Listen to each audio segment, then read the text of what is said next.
매달 통장에 현금이 꼬박꼬박 들어오는데 3년이 지나도 원금은 그대로, 심지어 조금 불어있기까지 했습니다. 이게 말이 되냐고요?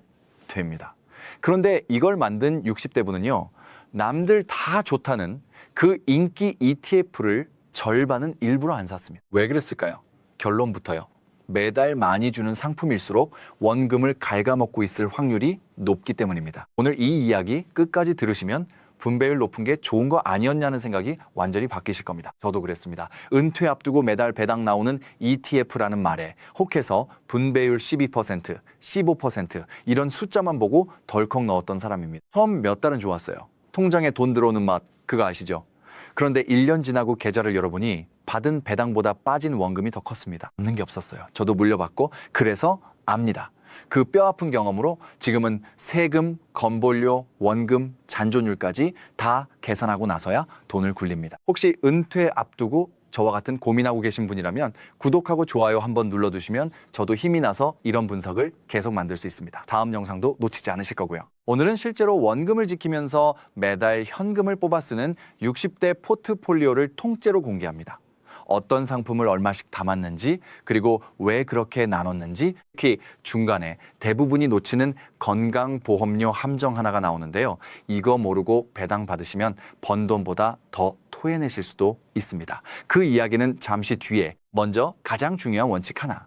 우리는 분배율 숫자를 보는 게 아니라 총 수익률을 봅니다. 이게 무슨 말이냐? 국내 상장 커버드콜 ETF 중에는 분배율이 연 20%를 넘는 상품도 있습니다. 숫자만 보면 어마어마하죠. 그런데요, 커버드콜이라는 게 뭔지 쉽게 풀어드릴게요. 내가 가진 주식을 담보로 이 가격 넘으면 팔게요 라는 약속을 미리 팔아서 그 대가로 현금을 받는 방식입니다. 그 현금이 바로 매달 나오는 배당의 재원이 되는 거예요. 문제는 이겁니다. 주가가 크게 오를 때 그 상승분을 못 먹습니다. 대신 매달 현금만 받는 구조죠. 게다가 분배금이 너무 높으면 그 재원을 옵션 프리미엄만으로는 못 채워서 내 원금을 조금씩 헐어서 나눠주기도 합니다. 이걸 원금 잠식이라고 하는데요. 쉽게 말하면 내 돈을 내가 돌려받으면서 배당 받았다고 착각하는 겁니다. 그러니 숫자 20%에 홀리지 마시고 배당 받은 뒤에 원금이 얼마나 남아있느냐, 이걸 꼭 보셔야 합니다. 그럼 도대체 어떻게 담아야 원금이 안 녹을까요?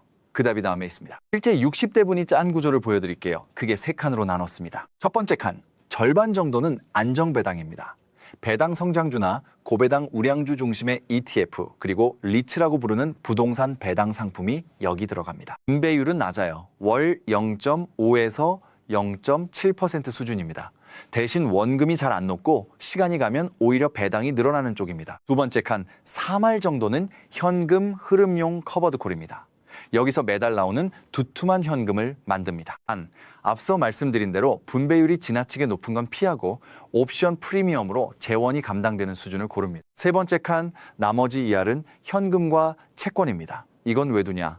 시장이 크게 빠질 때 이 현금으로 싸진 상품을 더 담기 위한 실탄입니다. 핵심은요, 절반은 원금을 지키는데, 3할은 현금을 뽑는데, 2할은 위기를 견디는데, 이렇게 역할을 나눈 겁니다. 한쪽에 몰빵하지 않는 것. 이게 죽을 때까지 마르지 않게 하는 비결입니다. 그런데 이렇게 잘 짜놔도 세금 한 방에 다 무너질 수 있습니다. 다음 이야기가 오늘의 진짜 핵심입니다. 세금을 모르면 배당은 헛돈입니다.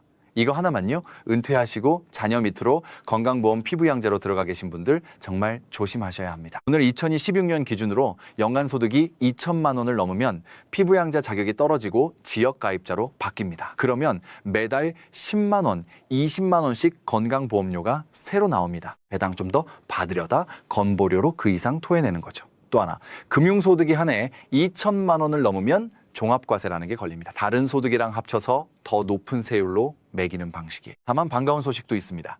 2026년부터 3년간 한시적으로 조건을 갖춘 고배당 기업의 배당 소득에 대해서는 분리과세 특례가 새로 생겼습니다. 잘만 활용하면 세부담을 줄일 수 있는 길이 열린 거죠. 다만 이건 조건과 신청 절차가 있으니 반드시 최신 기준을 확인하셔야 합니다. 여기 나온 2천만 원 기준선이나 세율 같은 숫자들은 해마다 바뀔 수 있으니 실행 전엔 꼭 최신 기준을 다시 확인해 보시길 권합니다. 여기서 통념을 하나 뒤집겠습니다.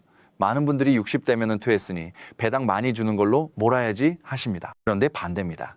60대일수록 오히려 덜 주는 안정배당의 비중을 높여야 합니다. 왜냐고요? 앞으로 20년, 30년을 더 쓰셔야 하니까요. 지금 당장 많이 뽑는 것보다 70대, 80대가 되어서도 마르지 않는 게 훨씬 중요합니다.